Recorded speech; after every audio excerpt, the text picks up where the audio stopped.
Baik, Bismillahirrahmanirrahim. Assalamualaikum warahmatullahi wabarakatuh.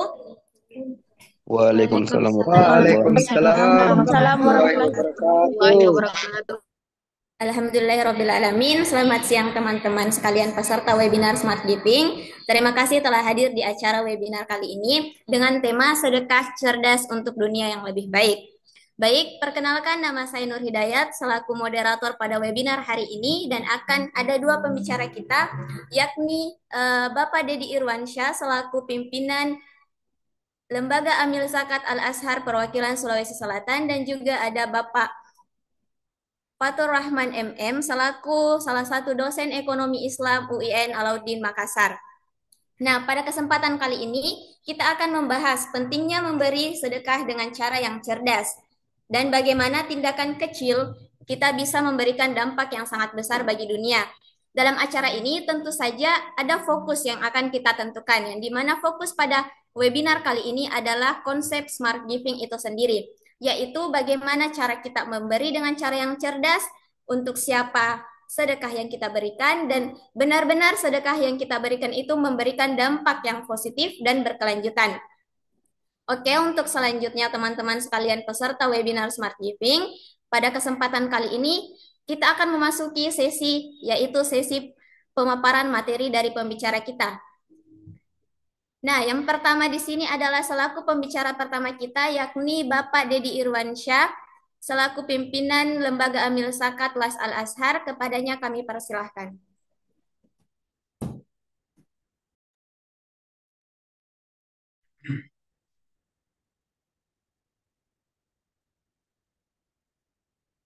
Baik, terima kasih Mbak Daya atas waktunya.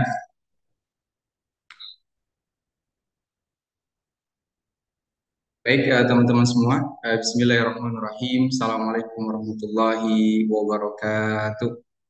Waalaikumsalam warahmatullahi wabarakatuh. Innal hamdalillah Waalaikumsalam nahmaduhu wa warahmatullahi nasta'inuhu wa nastaghfiruh wa na'udzu billahi min shururi anfusina wa min sayyiati a'malina. May yahdihillahu fala mudilla lahu wa may yudlil fala hadiya lahu.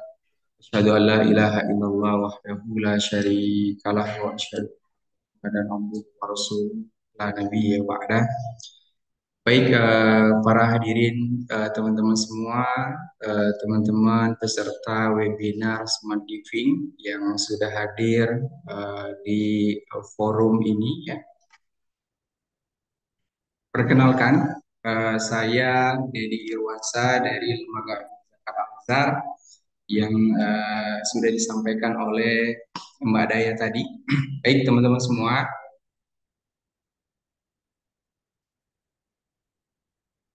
Untuk tema yang saya kebagian tema gitu ya, temanya adalah era 5.0 dan transformasi sedekah digital. Nah, jika kita berbicara terkait transformasi sedekah digital, itu sangat relate sekali dengan era 5.0 ya, era 5.0. Jadi, ke depan kita akan sama-sama diskusi dan belajar bersama terkait bagaimana sih sekarang orang-orang bertransformasi dalam sedekah digital gitu ya, belajar dan sama-sama sharing. Baik, Mbak Daya next.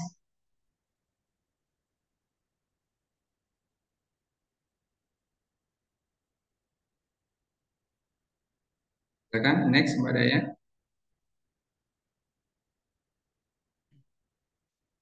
Baik, teman-teman semua.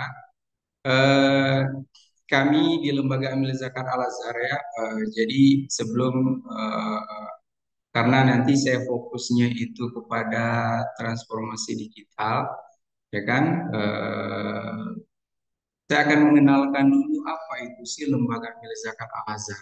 Ya, tadi juga di awal di sebelum mulai acara juga kita sudah melihat semua kegiatan, semua program-program yang ada di Lembaga Amil Zakat Al-Azhar. Nah, ini kita di Lembaga Amil Zakat Al-Azhar atau di LAS Al-Azhar itu ada tiga klaster besar, teman-teman ya. Nah, kita dibagi menjadi 3 klaster besar. Yang pertama adalah klaster penyelamatan kegawat daruratan keluarga prasejahtera. Nah, ini klaster pertama. Lalu ada klaster yang kedua, yaitu klaster pengentasan kemiskinan. Ya. Nah, yang ketiga adalah klaster pengentasan pengangguran usia produktif. Nah, di sini ya kita di Las Al Azhar itu ada 3 klaster besar. Nah, fokus program kita di situ. Nah, akan eh, dari setiap klaster itu ada ya, turunan masing-masing. Misalkan di penyelamatan gawat daruratan itu ada apa nama yatim dan duafa, ya kan ada tanggap bencana, ada di situ untuk program perbaikan sarana prasarana masjid atau musola gitu kan. Nah, itu dia masuk ke dalam penyelamatan kegawat darurat. Nah, yang berikutnya itu untuk pengentasan kemiskinan, dia ada di dalamnya Sejuta Berdaya. Ada juga Indonesia Gemilang. Nah, itu untuk klaster pengentasan kemiskinan. Lalu yang ketiga, eh, klaster pengentasan pengangguran usia produktif.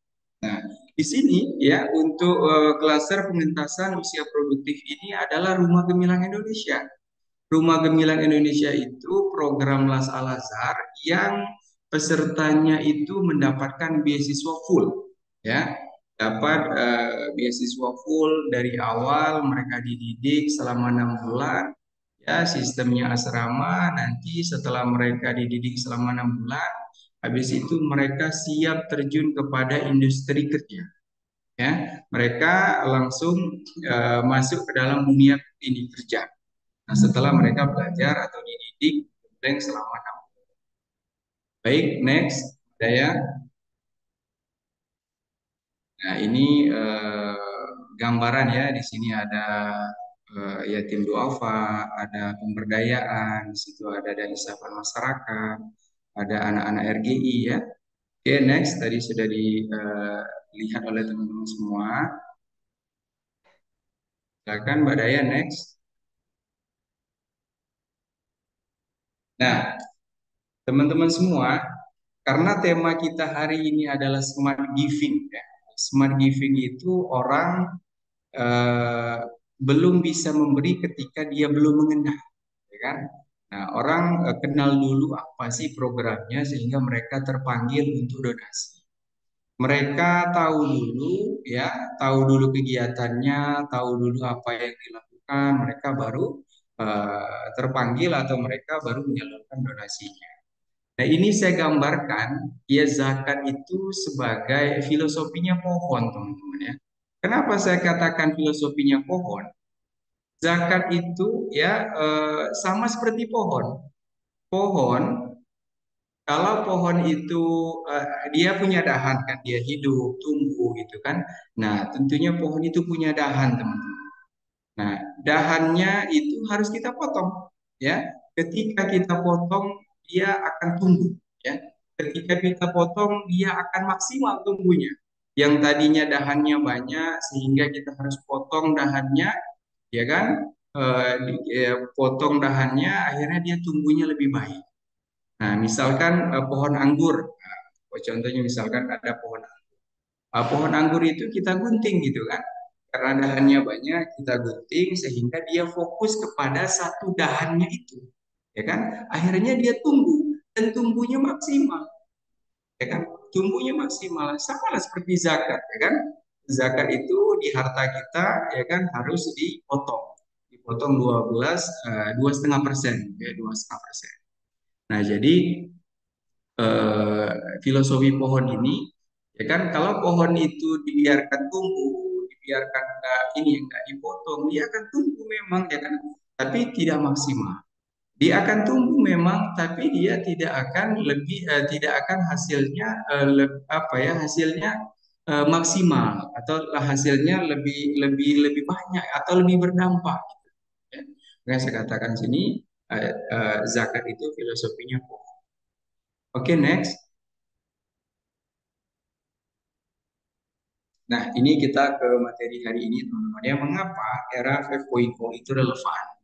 Nah, kenapa? Karena digitalisasi sekarang ini sudah menjadi bagian integral ya dalam kehidupan sehari-hari. Kita kalau melihat orang sekarang itu ya lebih banyak mereka main gadget gitu ya. Lebih banyak mereka itu asik sekali dengan media sosial.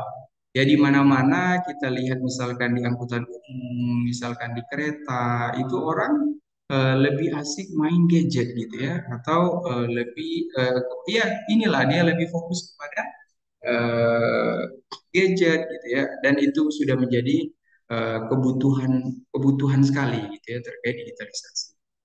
Oke, next.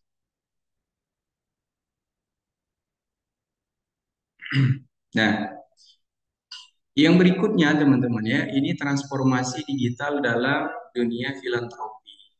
Kalau dulu kita sering melihat orang itu donasi gitu ya, donasi mereka datang ke masjid bawa uang cash gitu kan, bawa uang cash dia ngasih donasinya langsung di kotak amal, ya kan? Ketika dulu orang ingin berdonasi, mereka harus cari-cari gitu kan, harus datang ke masjid. Dia harus datang ke tempat-tempat apa namanya lembaga ya pengumpul zakat ya infak sedekah gitu atau ya mereka lebih lebih banyak datang ke masjid ya untuk mereka melakukan donasi ya melakukan sumbangan. Nah tapi sekarang gitu ya, nah semuanya sudah serba digital. Ya, orang ketika ingin donasi tidak usah lagi mereka pergi jauh-jauh, cukup mereka buka HP dan mereka cari kemana mereka ingin donasi langsung dapat, ya kan? Misalkan mereka ingin membantu saudara-saudara kita di Palestina, siapa mana lembaga yang bergerak atau yang bergerak untuk membantu lembaga saudara-saudara kita di Palestina, mereka langsung dapat dan itu banyak sekali pilihannya teman-teman. Mereka nggak kebingungan, ya kan? Karena sudah mudah sekali, semuanya sudah di dalam genggaman, ya kan? Semuanya sudah di dalam genggaman, mereka mau apa tinggal ketik akan muncul, ya kan? Nggak harus datang, nggak harus mencari orang gitu ya untuk mereka berdonasi. Nah, itu transformasi sedekahnya. Oke, next.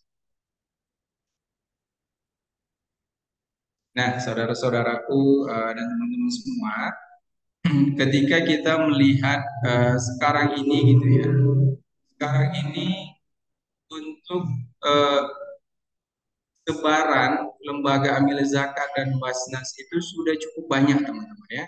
Nah, di semua daerah, di semua titik ya, di semua provinsi ada lembaga-lembaga amil zakat atau lembaga-lembaga filantropi Islam, ya kan? Nah, kalau kita lihat di data di sebaran apa namanya di Basnas itu total lembaga ya Basnas dan LAS ya ada 680. Nah, itu total 680 lembaga Basnas ya di situ ada Basnas, ada provinsi, ada kota gitu ya, ada nasional, las provinsi, las kota, ya kan, kabupaten, itu semuanya ada 680. Luar biasa, ya, cukup banyak. Kita mau donasi kemana aja cukup banyak pilihannya. Tergantung kita atau kita di mata masyarakat itu yang trust kita seperti apa. Ya kan? Mereka mengenal kita bagaimana. Nah, itu yang paling penting. Karena ketika misalkan kita mudah diingat orang atau misalkan mudah diingat oleh publik, itu mereka akan cari. Mereka akan tuju lembaga kita untuk mereka bisa berdonasi. Untuk mereka apa namanya kita bisa menjadi partner mereka untuk menyalurkan donasi para donatur. Nah, itu ininya persebaran untuk Basnas dan Indonesia. Oke, next Mbak Daya.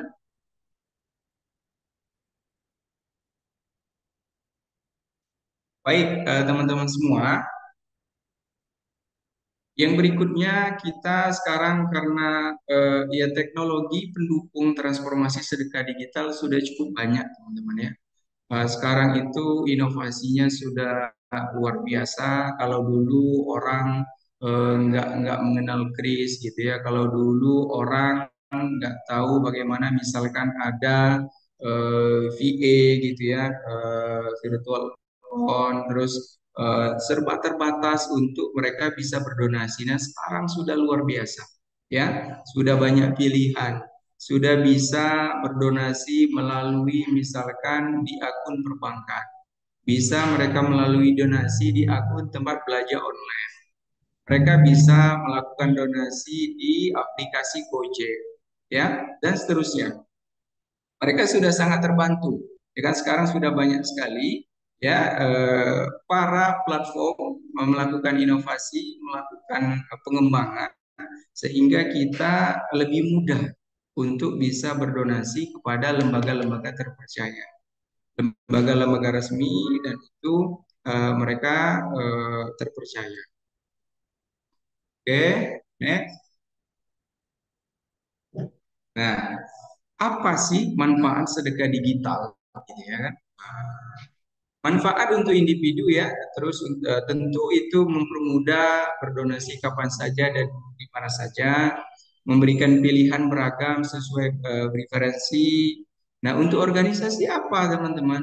Untuk organisasi efisiensi dalam pengelolaan dana dan pelaporan.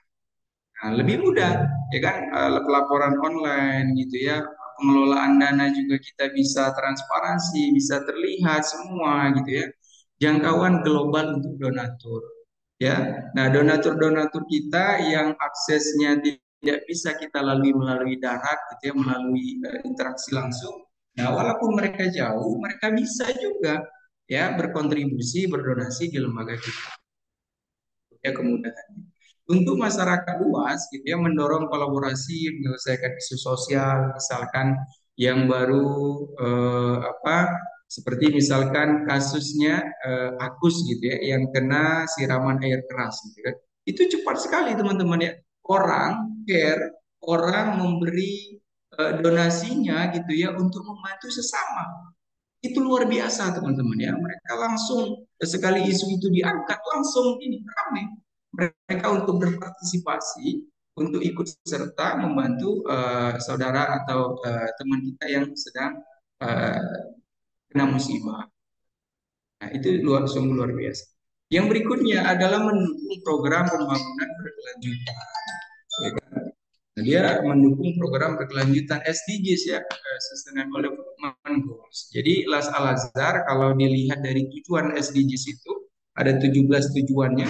Ya, Las Al Azhar sudah kalau tidak salah 16 ya, dari sinkronisasi program Las Al Azhar sudah sama atau sejalan dengan SDGs. Nah, itu sungguh luar biasa ya. Oke, yang berikutnya next. Nah, kita ketika berbicara terkait transformasi digital adalah kita akan sangat erat sekali tantangan dalam transformasi digital itu terkait keamanan data. Ya. Keamanan data karena risiko penipuan dari privasi donatur dan privasi donatur itu sering sekali ya, data kalau tidak amanah itu sering disalahgunakan. Nah, ini penting sekali. Perlunya regulasi ketat dan perlindungan data. Nah, yang berikutnya adalah kesadaran teknologi, ya kan? Kesenjangan digital di masyarakat tertentu, teman-teman. Nah, ini kadang masyarakat kita harus perlu banyak diedukasi. Lalu yang berikutnya edukasi untuk meningkatkan literasi digital, karena masyarakat kita kadang mereka belum memaksimalkan digital ini dengan baik, ya. Yang berikutnya adalah kepercayaan, trust, ya kan? Transparansi penggunaan dana, habis itu kredibilitas platform sedekah digital. Jadi harus itu dijaga betul. Trust itu ya, trust oleh misalkan oleh platform gitu ya. Ketika misalkan orang sudah percaya, mereka akan cari betul. Ya, mereka akan cari gimana caranya mereka supaya bisa berdonasi melalui kita. Nah, ini nanti ada ya studi kasus apa sih platform-platform yang mereka sudah dianggap berhasil gitu ya menarik donasi para donatur atau para muzaki, para penyumbang. Baik, next. Nah, teman-teman semua, ya strategi dan solusi untuk meningkatkan sedekah digital. Nah, ini yang pertama meningkatkan edukasi digital ya, kampanye literasi digital. Ada yang berikutnya inovasi teknologi, ya pengembangan platform yang sudah digunakan dan aman. Ini yang dilakukan ya. Kolaborasi multi pihak, ini sinergi antara pemerintah, organisasi antara filantropi dan sektor teknologi. Karena untuk memudahkan itu, ya kan memang harus sinergi karena dengan sinergi nanti hal-hal yang sulit atau hal-hal yang menjadi masalah bisa teratasi, bisa ada pemecah masalahnya. Oke, next. Nah, ini inspirasi dan studi kasus teman-teman ya. Nah, ada studi kasus yang sukses gitu ya. Platform yang sukses mereka bergerak di dalam apa donasi gitu ya apa nah seperti misalkan ini saya sebutkan ada kitabisa.com ya nah itu mereka sudah ini ya sudah apa namanya sudah berkembang dan di mana-mana gitu ya kitabisa.com ada juga GoPay gitu ada juga Dompet Digital. Nah yang berikutnya adalah penggalangan dana berbasis media sosial untuk isu kemanusiaan. Nah itu ini itu yang mereka angkat. Lalu, teman-teman semua, kisah inspiratif. Nah, kisah inspiratif ini dampak nyata sedekah digital pada penerima manfaat. Ya kan, kisah-kisah inspiratif ini ya mereka dengan mereka berbagi, gitu ya, dengan mereka misalkan di situ ada sharing, gitu ya, itu akan berdampak sekali ya, berdampak nyata gitu ya untuk orang-orang di sekeliling. Oke, next. Nah, untuk ternyata teman-teman ya, ketika kita berbicara era 5.0 gitu ya, ya kita ini sebelum terakhir, nah kita memperpendek jalur perekonomian perdagangan ya di dunia usaha. Terus memperpendek jalur informasi. Sekarang kan informasi begitu cepat karena sudah ini ya semua sudah digital. Dulu orang harus ngirim surat dan sekarang cepat sekali mereka mendapatkan informasi. Membantu manusia melakukan pekerjaan secara efektif dan efisien. Gitu ya, sangat nyata sekarang kita rasakan. Oke, next. Nah, dengan dampak negatifnya apa teman-teman ya? Dampak negatifnya adalah salah satunya gitu ya yang sekarang kita rasakan. Itu menyebabkan penyakit orang-orang yang di era 4.0 itu 5.0 ini ya mereka karena semakin kurangnya manusia dalam melakukan pergerakan, gaya hidup serba instan dan lain sebagainya, makanya mereka itu banyak yang sakit. Nah, itulah yang perlu kita antisipasi ya terus kita jaga kesehatan karena semua yang serba digital ini kalau kita nggak cerdas-cerdas kita akan ngikut atau akan ini ya akan ikut alur gitu atau kita akan hanyut atau tenggelam di dalam situasi yang tidak baik. Oke, next, next, Mbak Daya.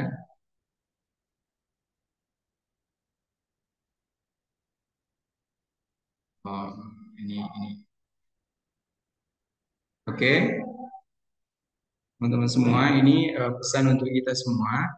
Ya di era 5.0 di era 5.0 ini sebagai momentum untuk memperkuat amal dan kebaikan. Ini momen kita ya dengan kita melakukan kebaikan-kebaikan gitu ya dengan men-share, dengan berbagi itu ya sudah kita sudah melakukan kebaikan gitu kan. Nah, kita sudah melakukan kebaikan. Ya di era sekarang untuk melakukan kebaikan itu cukup mudah ya, tidak harus lagi harus keluar, harus berjuang gitu kan. Nah, sekarang sudah cukup mudah gitu ya. Nah, pesan saya kepada kita semua gitu ya, kepada kita semuanya, kuasailah ilmu pengetahuan dan teknologi, maka kita bisa menggenggam dunia dan manfaatkanlah untuk kesejahteraan umat.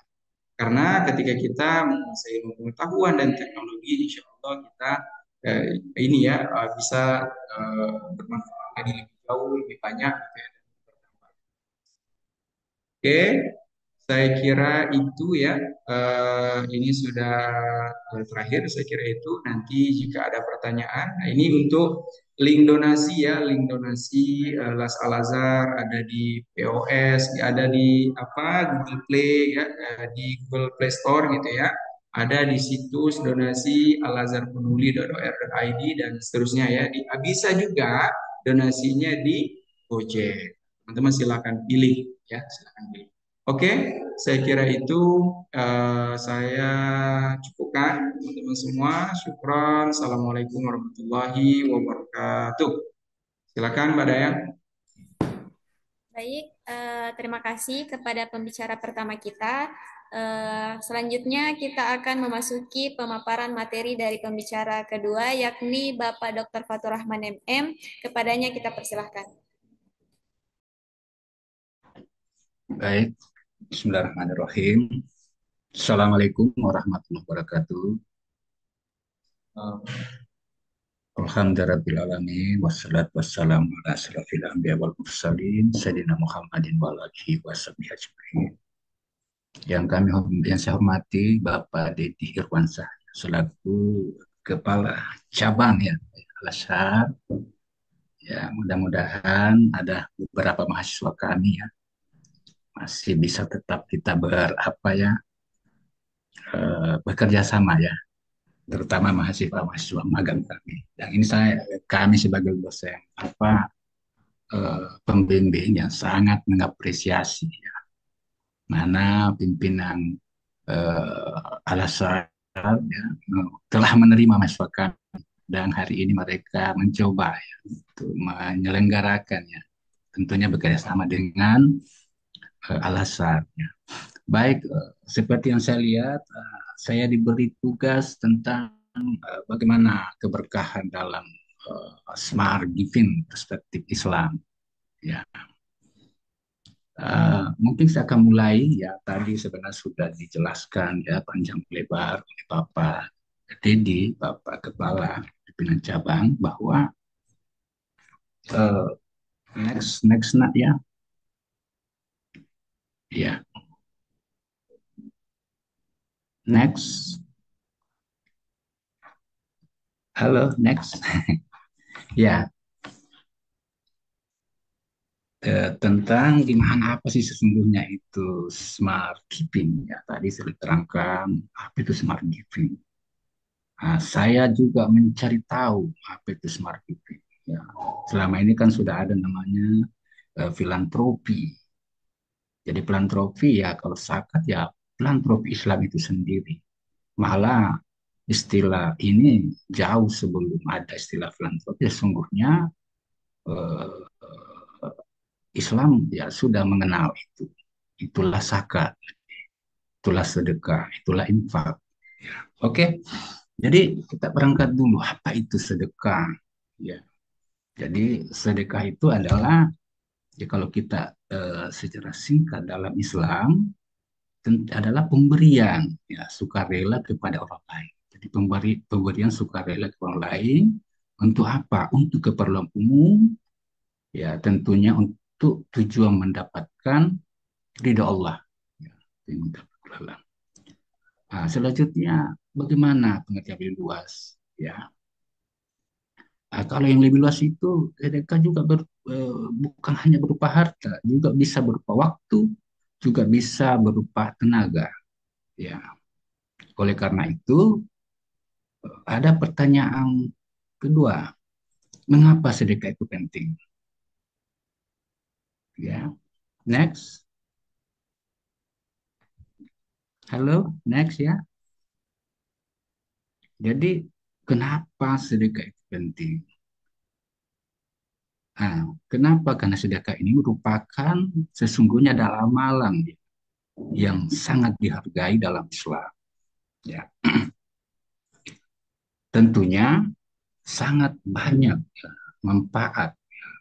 Jadi memiliki banyak manfaat. Tadi Pak Dedi juga ya telah menerangkan bahwa dengan adanya tadi ini ya sangat bermanfaat nanti dan tentunya akan berkah ya.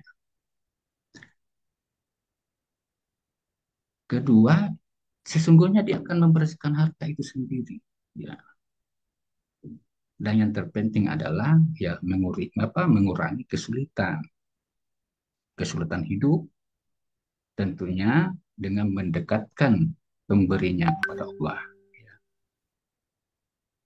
Oleh karena itu, ya saya kembali ke definisi smart tadi ya.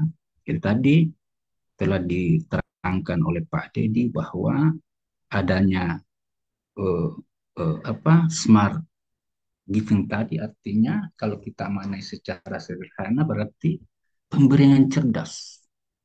Ya, pemberian cerdas. Jadi memberi sesuatu eh, tidak perlu lagi repot-repot. Kenapa? Sudah disiapkan platformnya. Nah, itu tadi bagaimana era saat ini yang sudah masuk, yang tadi sekarang sudah five. Nah, ini salah satu barangkali boleh katakan berkah daripada smart giving tersebut. Artinya lebih eh, mudah ya. Yang awalnya agak sulit, mungkin dulu kalau mau ini ke tempat dulu, nah sekarang mungkin lewat aplikasi sangat-sangat memudahkan eh, seseorang musaki ya untuk berdonasi. Ya. Nah, saya kembali apa sih sesungguhnya? Saya coba mencari apa sih sesungguhnya smart giving itu. Jadi saya cari-cari juga di referensinya. Ya, saya mencoba juga mencari tahu siapa yang lebih dahulu yang memberikan istilah smart giving ini ya. Tetapi yang terpenting adalah bahwa smart giving itu sendiri adalah merujuk pada penggunaan teknologi. Ya, untuk apa? Untuk mempermudah, lagi untuk mempercepat dan memperluas ya pemberian sedekah.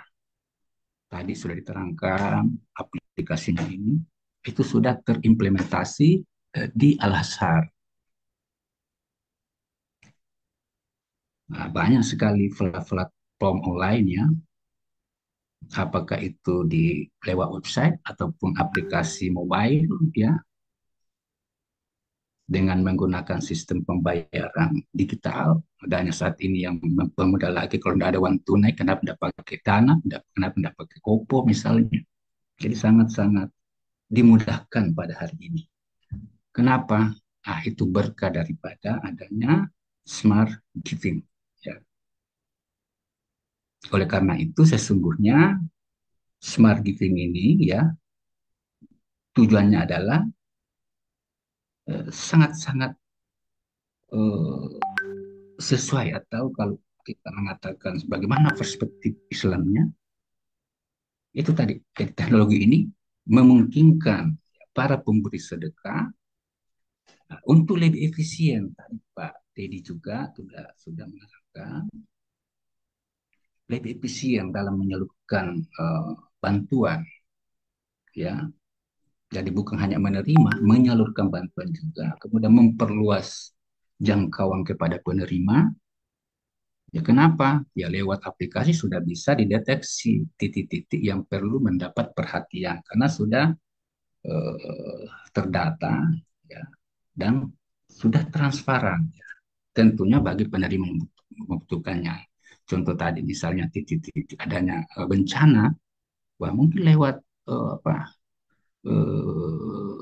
media Giving Smart ini ya mempercepat tadi penyalurannya. Selanjutnya, tadi bagaimana sebenarnya keterkaitan antara sedekah dan smart giving? Ya, sebenarnya tadi sudah saya terangkan juga. Tentunya adalah keterkaitan ada saling melengkapi. Ya,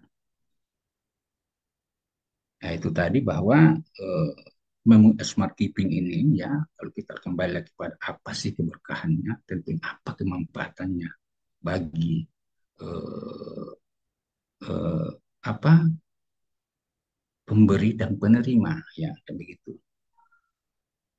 Jadi eh, secara umum ya keterkaitannya adalah memungkinkan umat Islam untuk bersedekah eh, dengan lebih mudah, dengan lebih mudah melalui apa? Melalui perangkat teknologi, ya, seperti penggunaan aplikasi tadi telah disinggung juga dengan Pak Dedi, ya, ataupun ya lewat apakah itu by web ataupun by mobile tadi. Dan saya sudah beberapa juga ada juga beberapa mahasiswa kami ya bukan lagi lewat jenis uangnya juga sudah banyak menggunakan mata uang e-money misalnya ya. Misalnya tadi ada kris ya kalau nggak salah di Las Unismu ya itu sudah ada juga menggunakan perangkat-perangkat eh, platformnya. Artinya apa? Bahwa keberkahan sedekah lewat smart giving tadi atau pemberian cerdas ya, adalah bentuk amal yang sangat dianjurkan dalam Islam. Jadi keberkahan sedekah bukan hanya datang dari manfaat yang dirasakan oleh penerima, tetapi juga dari pahala yang diterima pemberi tentunya. Tentunya ya dapat meningkatkan kebaikan hidup. Nah, keberkahan dalam sedekah smart apa lewat apa platform ya platform yang berbasis smart giving ini ya menjadi lebih nyata dan ini dibuktikan apa yang telah dilaksanakan oleh Al-Azhar Peduli ya. Nah, saya rasa barangkali itu ya session dari saya mungkin nanti akan ada apa diskusi atau tanya jawab. Akhirnya saya kembalikan ke moderator. Baik, terima kasih banyak Pak atas pemaparan materi dari Bapak.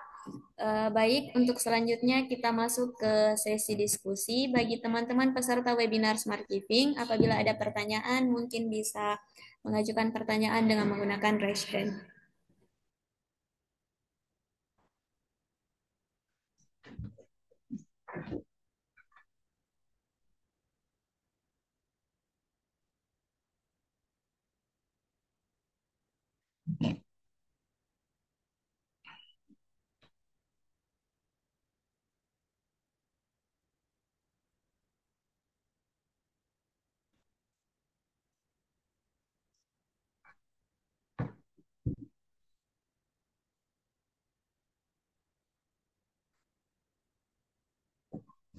Ya,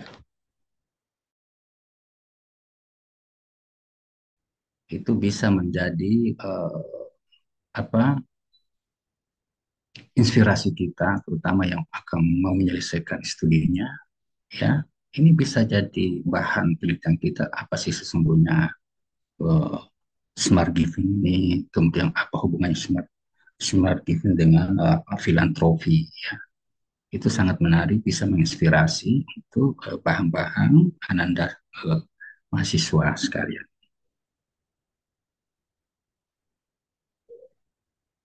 Oke, coba dipandu protokol diajak peserta ya. Ya, baik teman-teman peserta webinar Smart Giving, apabila ada pertanyaan mungkin bisa diajukan.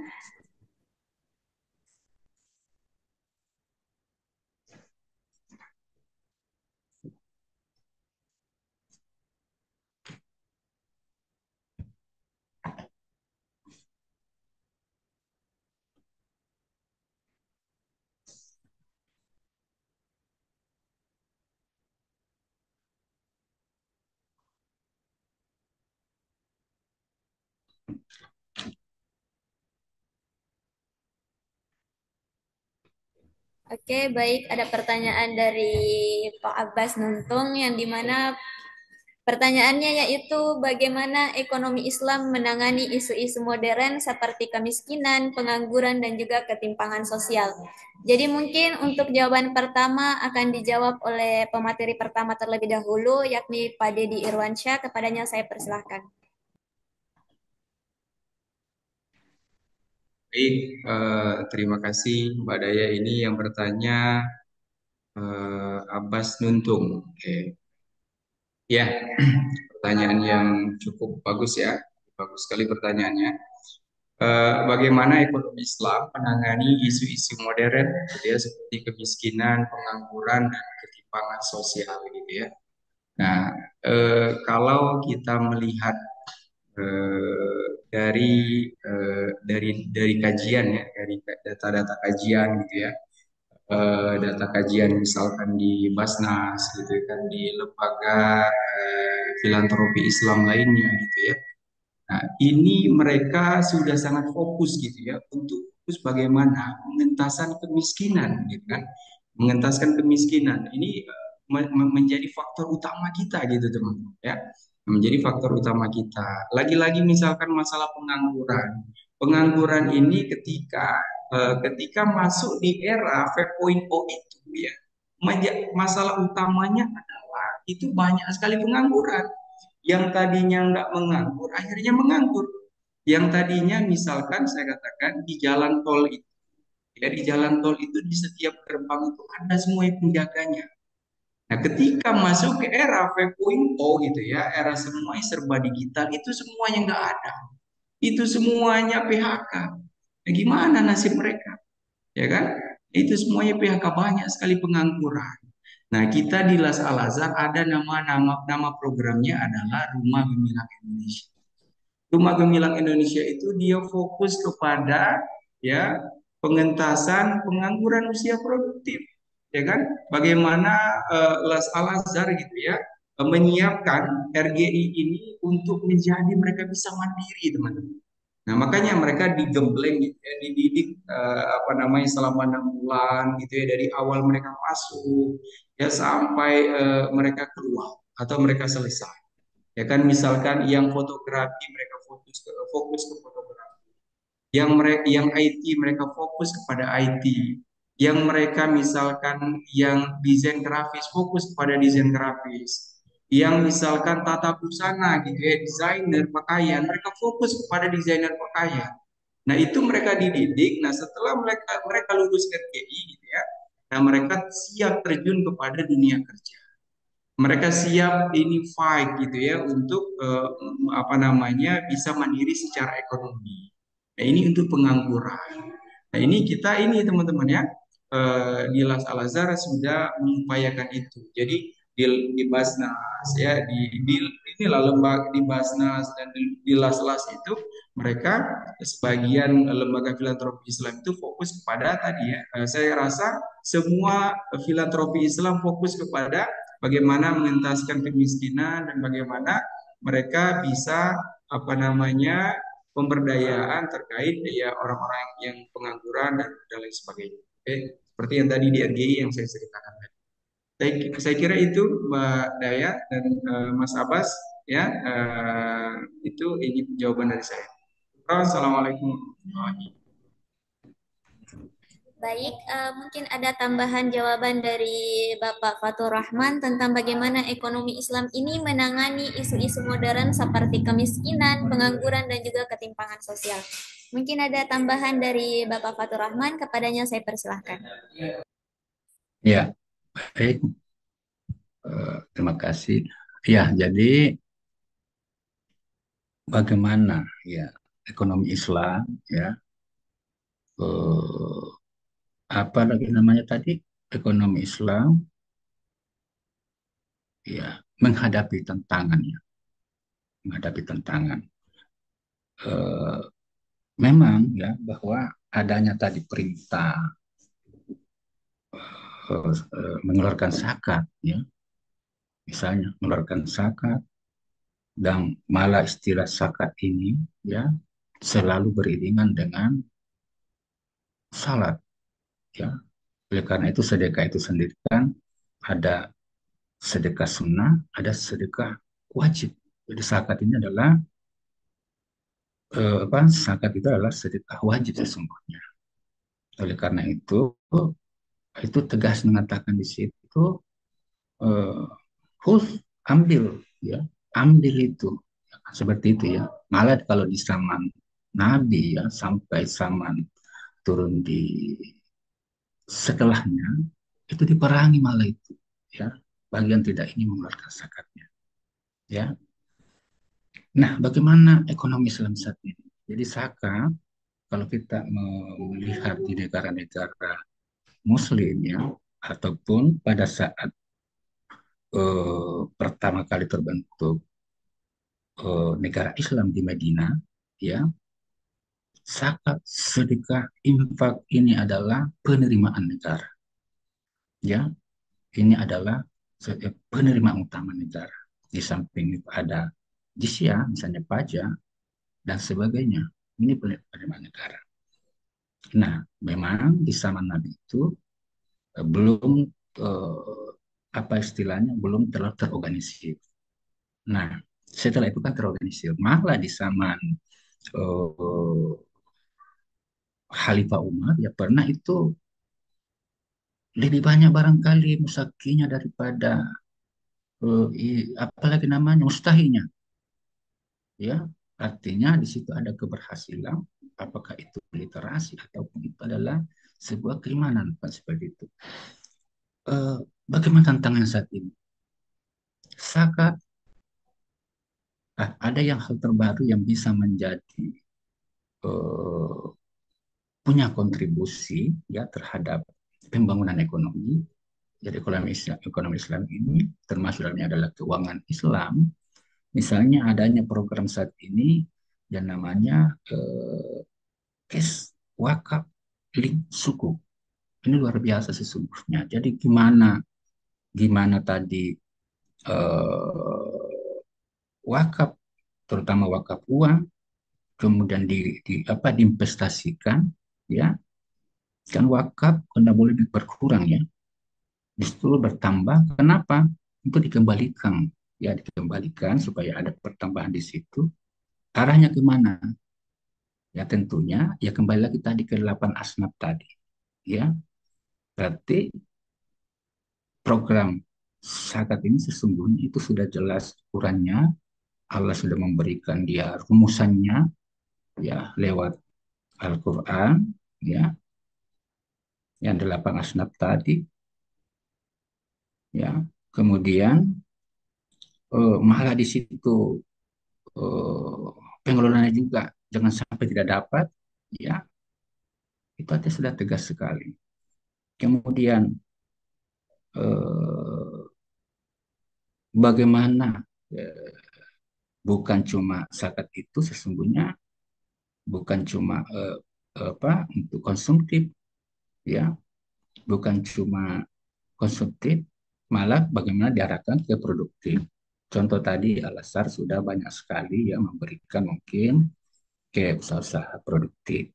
Nah, ini sangat-sangat membantu yaitu tadi pengentasan pengentasan kemiskinan. Kemudian eh, apalagi tadi memperluas ya produktivitas atau memberi modal ya modal kerja kepada eh, apa umat ya untuk apa supaya berkembang supaya lebih produktif apa zakat tadi ya artinya apa jangan hanya menciptakan musakti bagaimana memperbanyak menciptakan mustahil bagaimana mustahil berubah menjadi musakti lewat apa tadi ya ekonomi Islam bisa menjadi eh, apa contoh atau role model ya. Nah, saat ini juga kita lihat bagaimana masifnya sekarang ini bahwa karena kita berbicara konteks ekonomi Islam berarti luas ya. Kalau berbicara keuangan Islam itu tadi zakat, infak, sedekah ya. Bicara ekonomi Islam misalnya adanya eh, apalagi saat ini di Indonesia ya harus berlabel halal ya. Itu kan juga poin daripada ekonomi Islam ya. Kita telah disuguhi adanya undang-undang ya, undang-undang halal tadi. Sesungguhnya dia bisa menciptakan juga lapangan kerja itu ya, bisa membuat artinya eh, produk kita ya, produk kita bisa diterima oleh pasar luar negeri. Kenapa? Bahwa produk-produk Indonesia itu sudah tersertifikasi halal. Ingat, umat Islam dunia itu ada 2 miliar, ya. Itu sebenarnya bangsanya sangat besar. Ya, barangkali jawaban untuk sementara itu ya. Nur Hidayat ya. Ya, baik, itulah tadi jawaban dari kedua pemateri kita tentang pertanyaan dari Kak Abbas saya di mana tentang bagaimana ekonomi Islam menangani isu-isu modern seperti kemiskinan, pengangguran, dan juga ketimpangan sosial. Nah, bagi teman-teman peserta yang lain, apakah masih ada pertanyaan?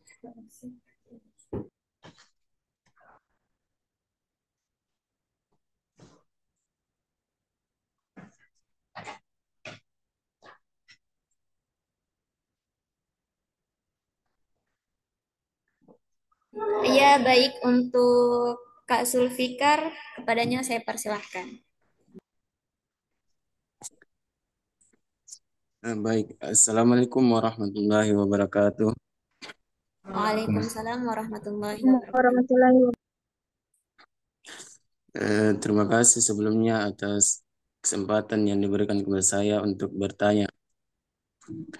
Eh, Kalau kita lihat di era modern sekarang ini, minat masyarakat itu dalam mengeluarkan zakat, terutama zakat mal masih kurang.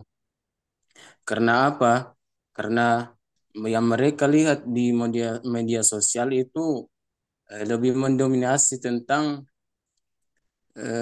video atau konten-konten yang tidak mengarah kepada situ, sehingga eh, tentang zakat ini boleh dikatakan bahwa mereka kalah dengan konten-konten kreator yang hanya membahas tentang hal-hal yang tidak terlalu berfaedah atau hal-hal yang hanya bersifat menghibur. Nah, pertanyaan saya, seharusnya apa yang harus kita lakukan untuk meningkatkan minat masyarakat dalam mengeluarkan zakat? Mungkin demikian. Baik, terima kasih kepada Kak Zulfikar. Bagus sekali pertanyaannya, di mana tentang mengapa sekarang ini masih kurang konten-konten di dunia media sosial tentang zakat mal ya. Yang paling banyak itu tentang media-media yang lain, konten-konten yang lain. Nah, mungkin dan bagaimana cara mengatasi agar masyarakat ini minat untuk adanya zakat ini. Nah, mungkin yang pertama akan menjawab, saya persilahkan kepada pemateri pertama, yakni Pak Dedi Irwansyah. Kepadanya saya persilahkan. Baik, terima kasih Mbak Daya. Baik, tadi yang bertanya Zulfikar ya. Ya, kalau kita lihat sekarang ini gitu ya, gimana sih orang-orang gitu kan kalau dilihat dari konten kreator gitu kan mereka lebih banyak menghibur.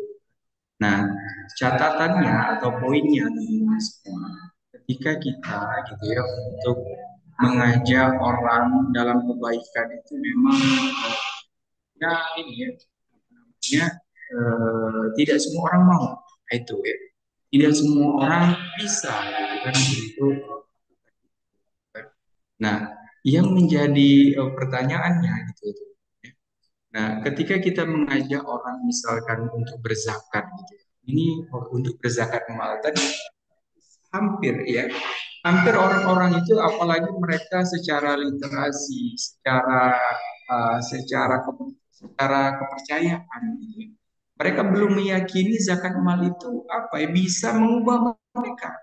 ya bisa membuat mereka. Padahal dengan zakat mal itu mereka yang punya usaha, usahanya maju, ya, usahanya berkembang. Yang punya misalkan apa, misalkan dia bergerak di pendidikan, ya pendidikannya akan maju gitu kan. Nah, makanya saya katakan tadi di awal teman-teman, ya, saya katakan zakat itu filosofinya pohon. Ya kan? Kenapa zakat itu filosofinya pohon? Pohon itu gitu ya. Pohon itu kalau nggak kita ini ya, nggak kita rapikan, nggak kita potong gitu ya, dia akan kemana-mana tumbuhnya. Ya. Nah, misalkan pohon itu kita potong, nah kita potong gitu ya, ini ada dahannya yang harus kita potong. Nah, ketika kita potong itu dia akan tumbuh ya, akan maksimal kepada tadi dahan yang menjadi fokusnya dia tadi. Nah, Nah, jadi ketika kita potong, dia akan tumbuh. Kita potong, dia akan tumbuh. Kita potong, dia akan berkembang. Nah, itulah makanya ketika kita potong, justru dia malah berkembang, malah pertumbuhannya lebih baik, pertumbuhannya malah lebih pesat. Nah, ini tidak semua orang ya yang ya orang-orang apa namanya orang-orang itu siap gitu ya, atau orang-orang itu berzakat mal itu kadang-kadang mereka masih mengandalkan rasional gitu. Aduh, saya mengeluarkan zakat mal sekian, apa yang saya dapat? Kadang-kadang mereka masih berpikir begitu. Padahal mereka luar biasa di situ. Disitulah keajaiban Allah. Disitulah zakat itu luar biasa itu di situ. Allah janjikan tumbuh, ya bukan dia seperti ini berhenti. Allah janjikan tumbuh, ya kan? Allah janjikan tumbuh ketika misalkan mereka mengeluarkan zakat. Allah lipat gandakan. Nah, ini tidak semua orang yang meyakini itu. Ya, kita misalkan sebagai pengingat gitu ya, kita misalkan bergerak di lembaga filantropi Islam gitu kan, kita ya menjadi pengingat mereka gitu ya, menjadi pengingat orang-orang sekitar dan menjadi pengingat kita juga gitu ya untuk berzakat mal. Memang tidak bisa sekali teman-teman ya. Ya, tidak bisa sekali, oh sekali ini harus mereka berzakat, nggak bisa. Oh kadang ternyata bulan ini dia belum bisa berzakat, belum bisa berzakat mal karena mungkin dia belum meyakini. Oh mungkin bulan depan belum bisa, bulan depan lagi, bulan depan belum bisa, tahun depan dia belum bisa, tahun depannya lagi. Itulah butuh proses. Tapi yakinlah setelah orang itu berdonasi, berzakat, yakinlah, ya apapun yang dia jalani, apapun yang dia misalkan usaha yang dia tekuni, insya Allah itu berkembang, ya berkembang, tumbuh, ya tumbuh itu janji Allah dan dilipat gandakan. Ya, bayangkan. Nah itu mungkin ya poinnya. Nah itu gimana mungkin ini ya apa namanya tadi terkait content creator ya, gimana caranya kita harus istiqomah ya untuk menggaungkan, untuk berdakwah, untuk mengajak saudara-saudara kita untuk terus apa namanya menerapkan zakat, untuk menghidupkan zakat. Memang tidak mudah, saya katakan tidak mudah. Tidak semua orang bisa istiqomah. Nah, tapi yakinlah kalau kita istiqomah kita jadi orang satu-satu.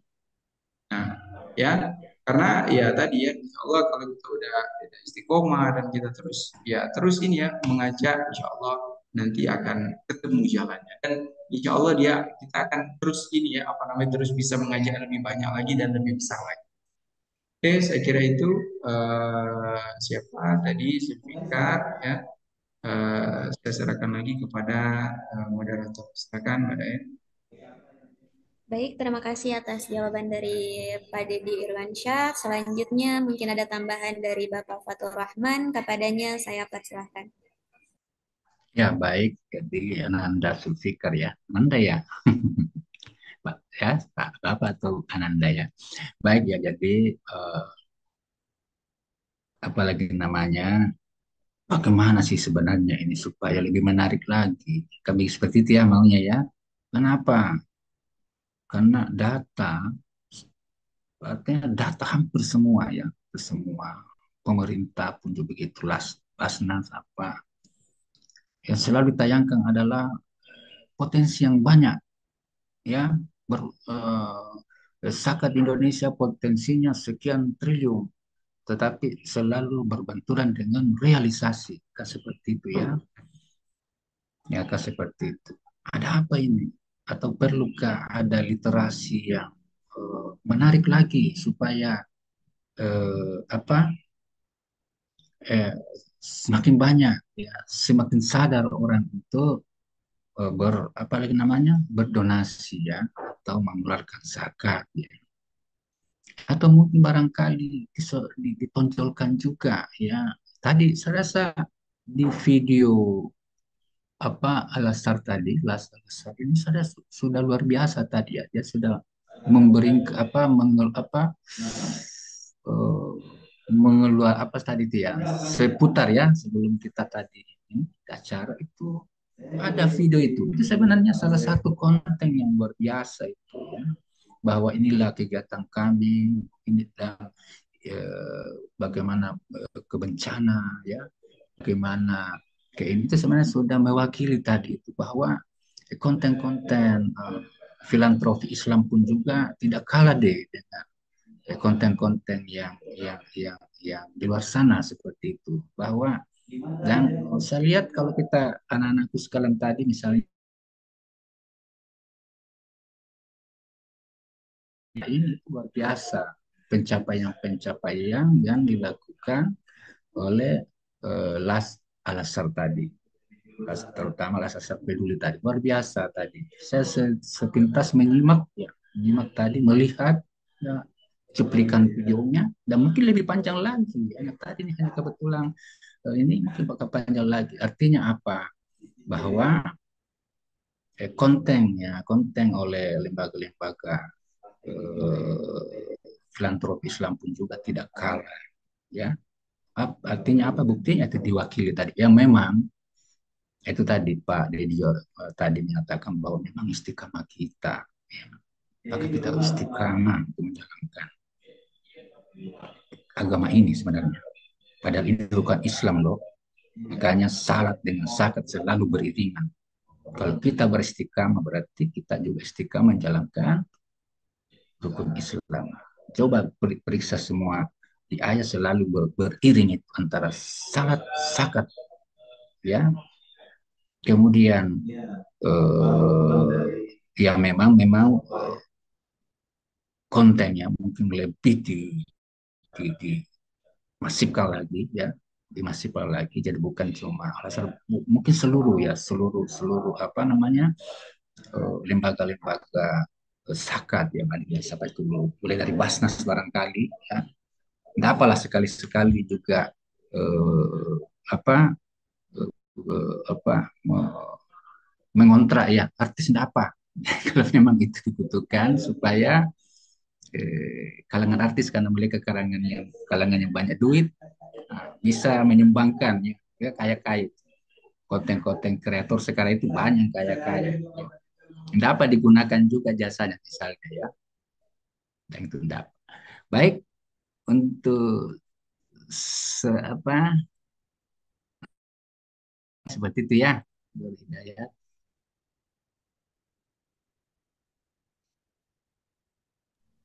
Oke, baik. Terima kasih kepada pembicara kedua kita, Pak Fatur Rahman, atas jawabannya. Jadi, mungkin itu kedua jawaban dari pembicara kita pada hari ini kepada Pak Zulfikar ya. Ya, mungkin cukup untuk webinar kita pada pertemuan kali ini. Terima kasih kepada kedua pembicara kita yang telah memberi kita pengetahuan dan inspirasi kepada kita semua. Dan juga terima kasih kepada semua peserta webinar kali ini. Semoga ilmu yang didapat bisa kita terapkan dalam kehidupan sehari-hari. Dan kita bisa menjadi bagian dari perubahan positif dengan memberi sedekah yang cerdas. Nah, sebagai penutup, mari kita ingat bahwa setiap langkah kecil dalam memberi jika dilakukan dengan cerdas dapat membawa dampak yang luar biasa untuk dunia yang lebih baik. Nah, mungkin itu dari saya. Untuk teman-teman peserta, mungkin jangan lupa absen. Billahi taufik wal hidayah. Assalamualaikum warahmatullahi wabarakatuh. Waalaikumsalam. Waalaikumsalam warahmatullahi wabarakatuh. Ya, makasih Pak Dedi. Ya, Pak Fatur. Terima kasih banyak, Pak Fatur. Ya, Sampai ketemu sama-sama. lagi. Yuk Pak. Insya Allah, Pak. Nur Hidayat ya semua. Ya, pamit dulu. Kebetulan saya ada acara yang ini ya. Sementara salah jalan. Baik, saya Siap, permisi, siap. Salih. Assalamualaikum. Waalaikumsalam warahmatullahi wabarakatuh. Makasih banyak, Pak. Teman semua, saya Yuk, izin sama-sama. pamit. Assalamualaikum.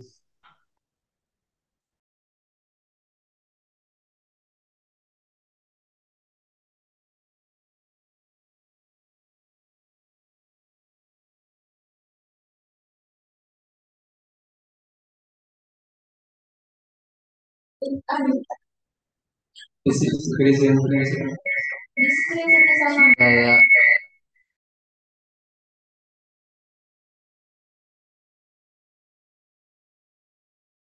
Udah ya.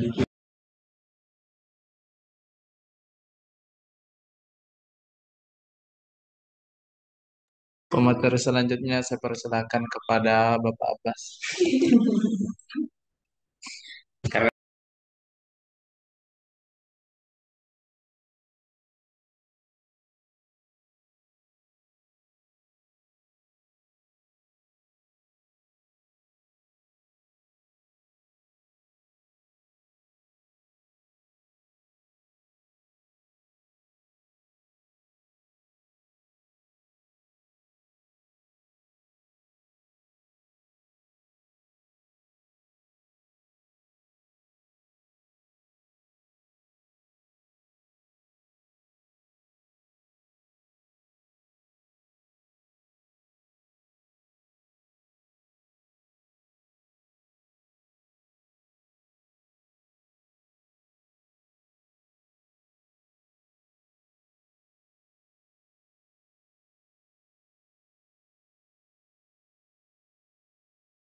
Halo, halo,